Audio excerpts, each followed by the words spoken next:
ఇప్పుడు నాని చనిపోయిన తర్వాత ఆ ఆత్మ అనేది ఈగ ఎగ్లోకి వెళ్తుంది చూడు.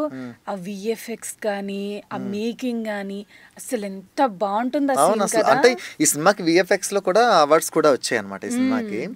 అండ్ మోర్ ఓవర్ ఏంటంటే ఈగలోకి ఆత్మ వెళ్ళిపోద్ది కదా, ఆ ఈగ పుట్టిన తర్వాత అది గాల్లోకి ఎగరడానికి ఎన్ని కష్టాలు వస్తాయి చూడు. వాటర్ వస్తుంటది, అసలు మొత్తం ఫుల్ చేసింగ్ అనమాట. అసలు మనం ఆ ఒక్క సీన్ ఎలాగనిపిస్తుంది అంటే నాకు మన హాలీవుడ్ మూవీస్ ఉంటాయి కొన్ని ఇలాగా కొంచెం కార్టూన్ టైప్ లో కానీ ఇలాంటివి కొన్ని మూవీస్ ఉంటాయి కదా, నాకు ఒక్కసారిగా తెలుగు సినిమా కాదు ఏదో చాలా పెద్ద హాలీవుడ్ మూవీ చూస్తున్నానన్న ఫీలింగ్ వచ్చేస్తుంది అనమాట ఇంకా అవును, సడన్ గా. రాజమౌళి గారు మామూలుగా చేయలేదు అసలు ఆ సీన్ ని.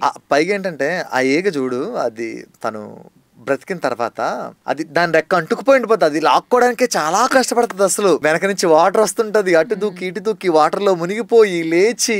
అంటే మేబీ రాజమౌళి గారి ఇంటెన్షన్ ఒకటి కావచ్చు అనమాట నాకు అనిపిస్తుంది. ఒక బర్త్ అనేది అంత ఈజీగా అయిపోయేది కాదు, ఒక లైఫ్ స్టార్ట్ అవ్వడం అనేది అంత ఈజీగా అవ్వదు. అవును, చాలా స్ట్రగుల్ ఫేస్ చేయాలి కదా.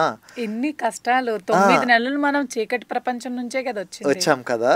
So maybe in that same way ఇది అలాగా చూపించారేమో అనిపిస్తుంది అనమాట, ఒక లైఫ్ స్టార్ట్ అవడం అంత ఈజీ కాదు అన్నట్టుగా.